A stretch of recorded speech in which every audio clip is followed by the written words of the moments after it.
Selamat siang pemirsa, Anda sedang menyaksikan berita terkini. Saya Amira Rifa bersama rekan saya Nisa Zafira akan membawakan berita utama siang ini. Benar sekali Amira, malam ini kita akan membahas perkembangan terbaru kasus korupsi yang mengguncang PT Pertamina, salah satu BUMN terbesar di Indonesia. Amira, bisa Anda jelaskan secara singkat apa yang terjadi? Tentu, Kejaksaan Agung baru-baru ini mengungkap fakta mengejutkan terkait kasus dugaan korupsi di PT Pertamina Patraniaga. Awalnya kerugian negara diperkirakan mencapai 193,7 triliun. Namun ternyata angka tersebut hanya untuk tahun 2023 saja. Astaga, itu jumlahnya sangat besar. Amira, lalu berapa sebenarnya total kerugian negara dalam kasus ini? Menurut Agung ST Burhanuddin, jika dihitung selama periode 2018 hingga 2023, total kerugian negara hampir mencapai 1.000 triliun, tepatnya 968,5 triliun. Angka ini sungguh fantastis dan mencengangkan. Ini benar-benar kasus yang luar biasa. Amira, mari kita laporkan langsung dari reporter kita di lapangan, Niko Hendriana, yang berada di Kejaksaan Agung. Niko, apa yang bisa Anda laporkan? Terima kasih Amirel dan Queen. Saya Niko Hendriana melaporkan dari Kejaksaan Agung. Perkembangan terbaru menunjukkan bahwa kasus ini melibatkan sejumlah pejabat tinggi Pertamina dan perusahaan swasta. Kejaksaan Agung telah menetapkan 7 tersangka, termasuk Direktur Utama PT Pertamina Patraniaga, Rifa Sihaan, dan beberapa direktur lainnya dari perusahaan Pertamina.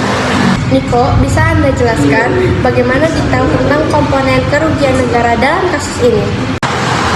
Tentu Amirel, menurut Kepala Pusat Penerangan Hukum Kejagung Hanis Siregar, kerugian negara mencakup beberapa komponen, diantaranya kerugian dari ekspor minyak mentah dalam negeri, kerugian dari ekspor minyak mentah dari BBM melalui broker, serta kerugian akibat pemberian kompensasi dan subsidi. Terima kasih Niko. Sekarang mari kita sambungkan dengan narasumber pertama kita, Chunien Billy. Selamat siang Billy. Selamat siang. Kasus ini sangat serius dan berdampak luas, kerugian hampir 1.000 triliun, setara dengan sekitar 5% PDB Indonesia. Ini bukan hanya merugikan keuangan negara, tapi juga berpotensi mengganggu stabilisasi ekonomi, mengurangi kepercayaan investor, dan yang paling penting merugikan masyarakat secara langsung melalui potensi kenaikan harga BBM dan berkurangnya dana untuk pembangunan. Terima kasih Billy. Selanjutnya kita sambut narasumber kedua kita, Saskia Rinjani. Selamat siang Saskia. Selamat siang. Informasi menyeluruh dalam tata kelola BUMN. Pertama, kita perlu memperkuat sistem pengawasan internal dan eksternal. Kedua, satu harus disiapkan utama dan amat proses pengadaan dan pengelolaan aset. Ketiga, penerapan teknologi seperti blockchain bisa membuat pencegahan identifikasi data terakhir yang salah. Penting adalah memperkuat integrasi dan etika di kalangan pejabat BUMN melalui pendidikan dan sanksi yang baik. Terima kasih atas penjelasannya Saskia. Kembali lagi Niko di Kejaksaan Agung.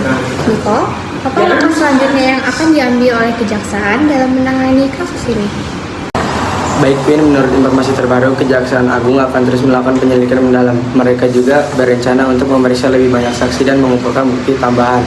Hanis Siregar menegaskan bahwa angka kerugian negara masih bersifat sementara dan bisa bertambah seiringnya berjalannya investigasi.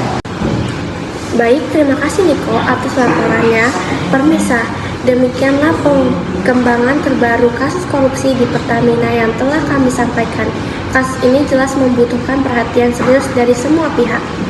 Benar sekali Amira, kita akan terus memantau perkembangan kasus ini dan melaporkannya kepada Anda semua.